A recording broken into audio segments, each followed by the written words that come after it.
एक गांव में एक सेठ रहता था। सेठ बहुत अमीर था। उसके पास बहुत सारा धन था, सोना चांदी और जमीनें, सब कुछ था। लेकिन सेठ संतुष्ट नहीं था। वह और अधिक चाहता था। सेठ लालची था। वह गरीबों की मदद नहीं करता था। उल्टा वह उनसे धोखाधड़ी करके और अमीर बनना चाहता था। गांव वाले सेठ से डरते थे। वे जानते थे कि सेठ का दिल पत्थर का है। किसी ने भी सेठ की बुराई के खिलाफ आवाज नहीं उठाई। सब डरते थे कि सेठ उनसे बदला लेगा। एक दिन एक गरीब किसान सेठ के पास आया। किसान कर्ज में डूबा हुआ था। उसे अपनी बेटी की शादी के लिए पैसे चाहिए थे। किसान ने सोचा कि सेठ उसकी मदद करेगा। सेठ ने किसान की बात सुनी। फिर उसने एक चाल चली। सेठ ने किसान को पैसे देने का वादा किया। बदले में सेठ ने किसान की जमीन मांगी।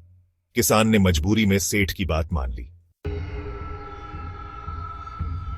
उसी रात एक महात्मा गांव में आए। महात्मा बहुत ज्ञानी थे। उन्होंने सेठ के बारे में सुना था। महात्मा सेठ के घर गए। उन्होंने सेठ को चेतावनी दी।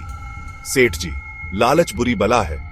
तुम गरीबों को सताते हो, तुम धोखाधड़ी करते हो, यह सब तुम्हें भारी पड़ेगा। सेठ ने महात्मा की बातों पर ध्यान नहीं दिया। उसने सोचा कि महात्मा पागल हैं, लेकिन जल्द ही सेठ के साथ अजीब घटनाएं होने लगी। उसके नौकर बीमार पड़ गए। उसका सोना काला पड़ने लगा। एक रात सेठ को एक भयानक सपना आया। उसने देखा कि किसान का भूत उसे डरा रहा है। अचानक सेठ की नींद खुली। उसने देखा कि उसकी हवेली में आग लगी है। देखते ही देखते आग ने सब कुछ जलाकर राख कर दिया। सेठ के पास कुछ भी नहीं बचा। सेठ सब कुछ खोकर पागल हो गया। वह सड़कों पर भीख मांगने को मजबूर हो गया। तब उसे महात्मा की बातें याद आईं। सेठ को अपनी गलतियों का एहसास हुआ। वह महात्मा के पास गया और उनसे माफी मांगी।